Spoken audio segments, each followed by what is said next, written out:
Hello, welcome back to Creeping and Colorful. It's Sinister Saturday, so Mark will be telling a story from the book How They Croaked, and I'll be coloring a page out of the fairy tales, and of course, you guessed it, it's going to be a dragon. Here's Mark. I'm giving him the mic right now.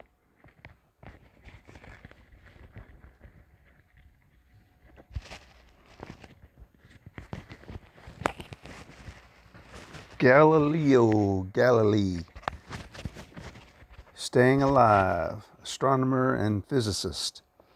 Born Florence, Italy, February 15th, 1564.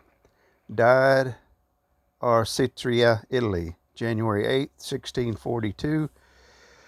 77 years old. Galileo was the smartest guy in the room. He knew this, and so did everybody else. Most people couldn't even read and were just trying to get food on the table while Galileo was walking around asking himself questions like, what is the speed of falling things? And how can I calculate longitude at sea? Then he figured out the answers himself. Galileo thought the earth spun around the sun. The teachings of the Catholic Church were against the idea of the earth moving and thinking something like what Galileo thought could get a person killed back then, but it took a lot to kill Galileo. He was a mathematics professor for 20 years. In his day, professors lived with their students, and Galileo gave out entertaining assignments like, why does ice float in wine? And then he drank the experiment. He figured out how to make a military compass that ensured cannonballs hit their targets. Galileo, the big man on campus, eventually became known the world over as the father of modern science.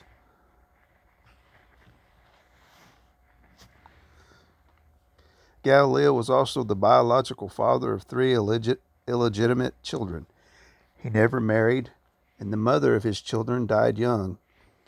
He sent his two daughters to a nunnery, and his son went to law school. In the 1500s, nobody lived long. If you made it to 35 years of age, you were lucky. Because of plagues, poxes, and every other unimaginable nightmare that doctors didn't know how to cure, people dropped like flies. At 45, when Galileo had outlived most of his peers, he got his hands on the first telescope, which didn't work much better than squinting through a paper towel roll. He improved it to the magnification of 30, about as powerful as one you can find today in any toy store. Then he pointed the thing at the sky and actually discovered something. It was common knowledge that Jupiter existed, but Galileo was the first to see Jupiter's 4 moons, and he also saw dark spots on the sun. Watching all these heavenly bodies, Galileo realized something was moving us. The earth was moving around the sun. In his own body, something else was moving, his kidney stones. Crystallized uric acid slowly came out through his urine, and it felt like there was burning asteroids in his groin. The problem was Galileo drank wine and never water. At the time, wine was considered safer to drink than water. More burning meteorites developed in his feet and knees, which was the disease called gout. It deformed his hands into claws with lumpy knuckles, twisted fingers, and raw skin. It didn't matter how smart he was, he didn't know that the lead added to his wine as flavoring was poisonous, as was the lead that leached from the metal cask the wine was cured in. He drank a lot of lead-laced wine. It gave him headaches, anemia, and rotten teeth. Galileo was barely getting around when he sat down to write his book about the sun-centered universe called Dialogue Concerning the Two Chief World Systems. He had a hole in his stomach muscle where his intestine bulged out, called a hernia. A heavy iron contraption called a truss was strapped on him every day to plug the hole.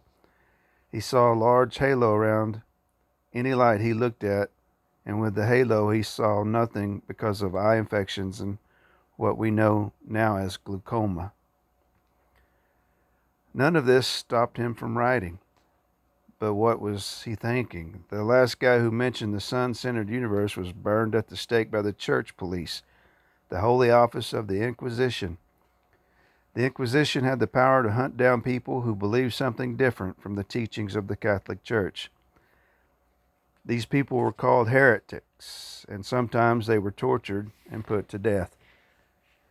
Still, Galileo published his book. He believed it would be his ticket to immortality. The leaders of the Inquisition called Galileo in for a trial. Who did he think he was? When Galileo got to the trial, he was definitely the smartest guy in the room, but that wouldn't impress the inquisitors, so he played dumb. That didn't stop them from finding him guilty of heresy, rejecting the beliefs of those in the power. He was sentenced to death as a lesson to others, but Galileo was smart enough to know he didn't need to die to make the truth more true. So Galileo told them what they wanted to hear. Sorry, I take that back. As a result, his sentence was reduced to life imprisonment. He was 70 years old and looking more dead than alive. The council of the Inquisition let him go home under house arrest. Young science students moved in with him, just like old times, and Galileo got back to work. He eventually went completely blind and everything hurt, so his students had to carry him around in a chair, but he kept working. He lived for another 7 years. Eventually, the lead poisoning got to him. Galileo died of kidney failure on January 8, 1642, in Arcetria, Italy. He was 77 years old. He lived the equivalent of 2 lifetimes. Because of the Inquisition, Galileo wasn't allowed to have a fancy funeral. He was buried in a small closet in the Basilica of Santa Croce. 95 years later, the world of science caught up with Galileo, and his remains were moved to a big marble monument in the church.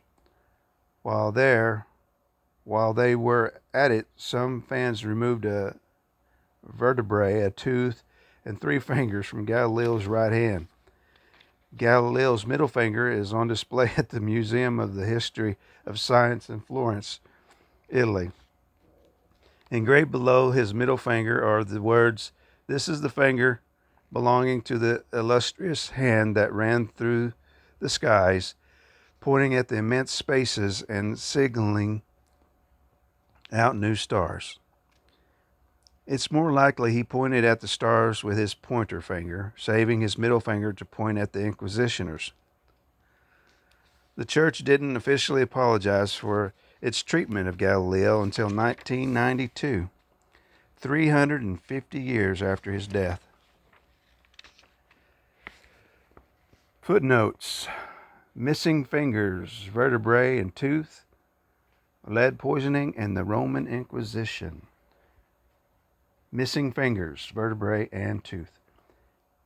In 1737, while Galileo's body was being moved to a larger tomb, fans took 3 of his fingers, a vertebrae, and a tooth. 1 finger is at the Museum of the History of Science in Florence. The vertebrae is at the University of Padua, Italy.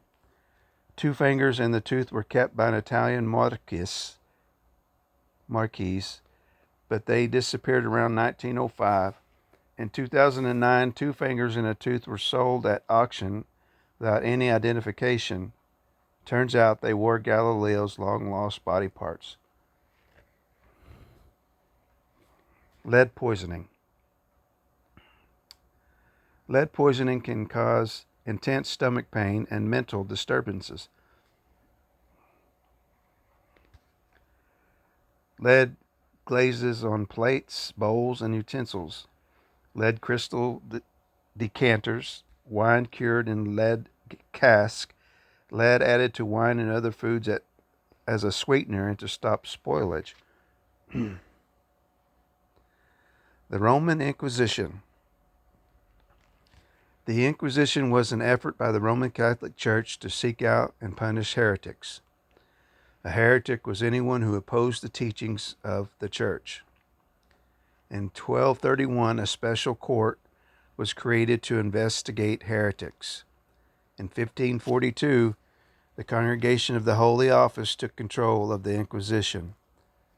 The main operations were in France, Germany, Italy, and Spain.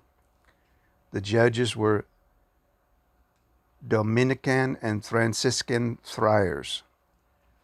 The inquisitors often misused their power, imprisoning, torturing, and burning their victims. For centuries, people lived in fear for their lives and for seeking truth. The end.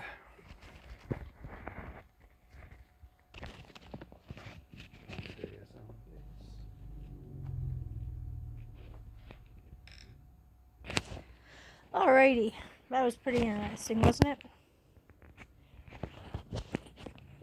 I'm putting on the mic. Okay. How fitting to be able to leave the world the middle finger, right? He got his final send-off without, well, yeah, people don't like what they can't understand. So they are going to be, if they aren't smart enough to figure it out, well, then there's something wrong with it. There's just no logic to it in their mind, but they're the ones who were illogical. So what they couldn't understand and what he was trying to explain but couldn't get in their heads seemed to be his demise in the end anyway. He ended up, well, at least he ended up doing what he loved to do. He was let to be on house arrest. So he was able to still teach those who wanted to learn, to those who were open-minded. And later on, it just proved that maybe you should have an open mind when people say certain things that you don't understand. Don't, how could I put it? Don't dismiss what they're saying just because you don't understand it. So I think there's a lot of that going on in the world today, right? A lot of people don't like what's going on, and they're kind of trying to dismiss it, and I think this is just my opinion, if you're gonna dismiss something that you don't understand, it's only going to make you look stupider in the end. That's just my opinion. I mean, we all have our beliefs and we all have our ideas and our opinions, but sometimes if you don't have an open mind, it's not going to benefit anybody. So you may just end up hurting yourself. Alrighty, so I've been trying to do these Kirby Rosanis books. I mean, these boogers are so detailed. And I caught myself up here. I was doing these up here and I realized I went into the flame. So I'm going to have to try to erase that. I'm using the Color watercolors, and I'm hopefully I will be able to at least make it light enough that I can come in with the colors that I use for the flames. This one is a booger because there's just so much going on with these people. I mean, this isn't as bad as some. I mean, some pages are just I don't even know how to explain. Some of them are just so, like, look at all those people you got to color in the background on this page. Holy guacamole. Then there's her lace on her. Yeah, some of this stuff can get very, very intricate. I think that's the word. Very tiny and very time consuming. But if you have the time and the patience, you muddle through, right? I was sitting here for a little bit trying to figure out what I should do for the background. Because I have so many other colors, I didn't want it to be dark, but I still want it to be colorful, you know. So I picked this color. Here, let's see what color it is. It's going to be this color, but lighter, because I'm not doing it really heavy. I'm not coloring really heavy. At least not around the dragon, because the dragon, he needs to stand out more. And I don't know, dark on dark just doesn't pan out. It looks better with a lighter background. But I couldn't figure out what kind of color to put in the background. And I just figured, you know what, I'll just go with the regular blue sky, because I got guys on here that have clothing on. I was going to go with purple. But I have to think about them, what I'm going to make their outfits. I don't even know what kind of outfits these guys wore, what time frame this is, or anything. I have to research that to see if I can figure out what appropriate color clothing. I wanted to make her outfit like maybe purple, but so I didn't want to make the background. Let me see if you guys are still seeing me. Yeah. I didn't want to make the background purple, because that would have, she's in most of this, she would have been swallowed up in the purple. So if I have a moment, I'll take a light purple maybe and mix it in, but I'm just going to go with this color for now. And I wanted to do this background first, because it is so hard in some places to determine what is background, what is flames. So I'm not quite sure here. This looks like smoke, so this might all be gray. And then I have to go in with the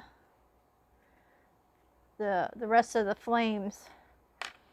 This has already been done with the watercolor pencil and activated and kind of smushed around. This is all just a base that I'm doing, and then after I do this all, then I come back over it with the Prismacolor pencils. But at least this way, the background will be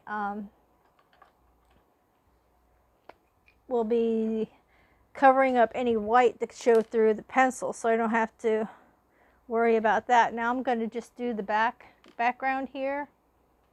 You just go in.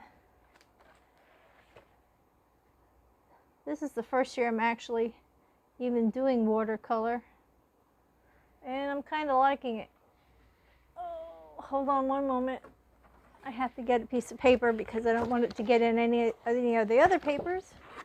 So I got to put a backing here. And I like Kirby's. I like Kirby's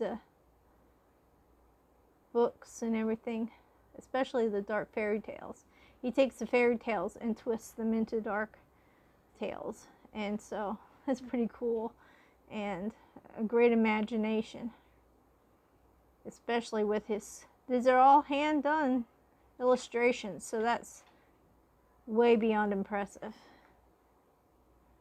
But to color them is you don't feel like I have a book called Fragile World of his, and it's mostly animals, very detailed also, but not as bad as these books and this book. And I was so afraid to color in that because I just thought I couldn't do it justice, but I was able to do that because I watched one of the other colorists start off with a watercolor base, and I'm like, huh, that looks like it works out pretty gosh darn good. So I was able to free my fear and work in that book. Sorry if you hear one of our, he's our crotchety old man, I think. I think he's talking in our pussycat, Cinder. He likes to talk every now and then, voice his opinion. But anyway, so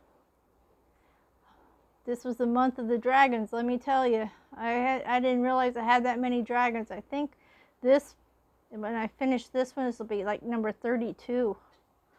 Like, holy crap, I can't even believe I did that many. But the idea behind that whole 32 is, I shouldn't say the idea, the realization behind the whole 32 is that one of the books, the dragon had 7 heads. So I counted each freaking head. So yeah, that takes the number down a bit, but it was still, I still colored those 7 heads. So yeah. Whew. See, and that'll be the base. It's not a set in stone type of permanent type of thing here. I can adjust it by adding a little bit of purple, making it a little bit different, but it helps to cover up, like I said, and that way when you come across with a pencil, it's going to like support that pencil work, because it's going to help you not to have to worry about whiteness showing through. This is another one of my pet peeves, this whole binding thing. Hopefully you can see what I'm doing here. I'm getting it in here in the crack, and it's so hard because the illustrations are right up into the crease of the book, and I really got to get down in there without, and I should have put washi tape over here, without getting into the next page. But we will manage. I think that my brush will be that much thinner that I can do that. And I think I'm just going to work on the background just on camera right now, and then after that I'm going to let you guys have a great rest of your night. Oh, that's our Cinder talking still. He's the oldest guy of the bunch. I call him, when he gets into his moods and he starts talking and he's moaning, and that's how he talks, and I call him a crotchety old man.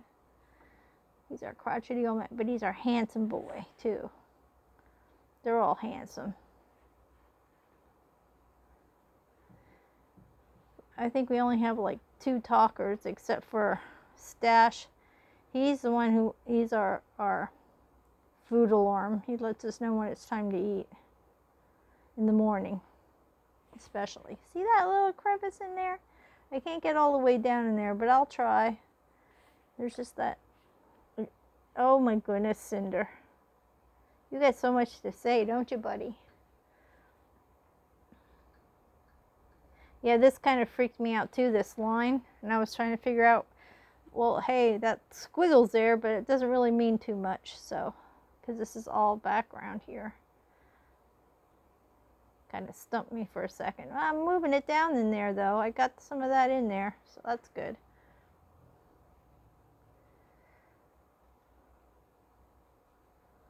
You don't have to be perfect with it either, and I love these pens because you don't have to keep dipping it in water. It's a water pen, and it's from Dollar Tree, so you put water in this barrel and it just comes out, and if it's not coming out fast enough, you just squeeze it and push it to the end there.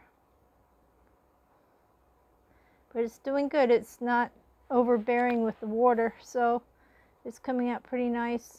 Sorry for the way I say water. I hate it. I realize I say it funny, and now it bothers me when I say the word. So that's why sometimes I just say it and then I'm like, oh crap, and then I try to correct myself. So that might drive you bonkers for a while until I can get in the groove of correcting myself before it comes out my mouth. But hey, I've been doing it for how many years, so it's kind of hard to teach an old dog new tricks, I guess they say.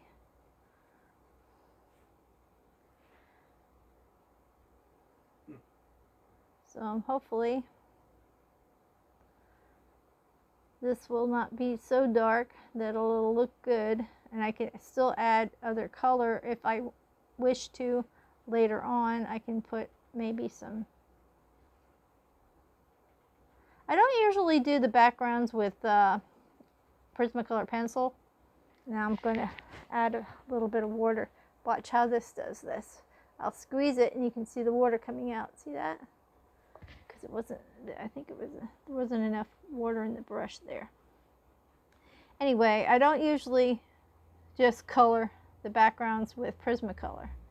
I will use this and smush it around and add to it, or sometimes I use gel sticks also and add to it, and this might be the base, and then I'll take a gel stick, which is almost like a crayon, but it's water soluble, and so you can just make it look like these watercolors.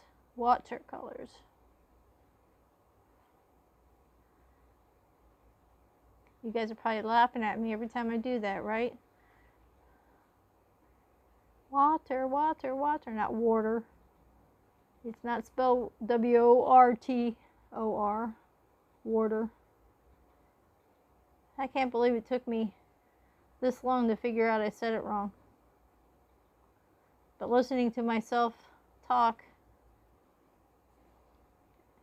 well, I guess because I'm around other people that say it like that, it didn't ever bother me, but it bothers me now. Almost done with this. Yeah, see, it doesn't, and this kind of speeds up the process, makes you feel like you're getting somewhere instead of just not getting somewhere. Got a little bit in here to figure out. And I think I should have it all activated and done. I don't think I did this in here.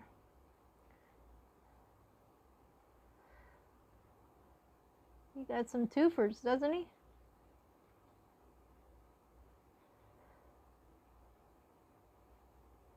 Alrighty. And another thing I just want to bring this up too is that there are a lot of AI creators out there, and that I don't like to promote that. I mean, if someone works as hard as this on a sketch, I think they deserve your money more than an AI who just like randomly puts something into a app and gets it put on paper and tries to sell it. If you look at this, this deserves support, not AI so much. I don't know what this is here. I'm thinking, is that considered background? I'm going to do it as background because it'll just show that wave a lot more. Now I'm doing the waves. My waves are going to be like a little bit greenish. I was worried about doing the blue and then this water down here. We get lost in it. So these are the colors I came up with. This one and this one is going to be down here. So it's not coming out on there. And if you look, see how that looks? It's still the same color, it's just a little lighter. And so that's going to be the water, and then I'm going to do the flames like I did them on here, and then the smoke is going to be 118, which has like a little bit of pink in it, I believe, and I'm not going to go as dark, but we'll see how that pans out. That's this color right here, and here's smoke. Here's the smoke, so I'll just go in here like this, really light, At least I'm making this smoke. This could probably be flame too, but I'm making it smoke because I want to and can. How you like me now?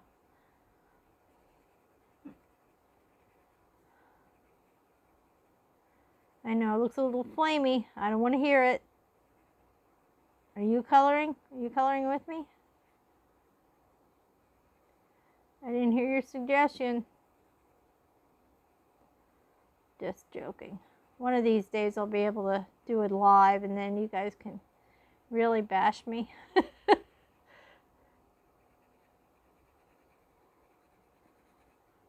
There we go. And that's what that's going to look like, and we'll see. Now I wiped off the end of my brush, and we'll do that one, and then I'll let you guys go for the evening. And see, it's not so bad. It's not, and you can kind of see that little bit of a pink tone to it. So that's good because that's fiery smoke, right? I think I did a good choice on that. And I'm doing just this because it's not attached to the flame. So that's why that was my interpretation, that it was like smoke. Smoke on the water. Okay. Fire in the sky. All right, I'm done. Okay.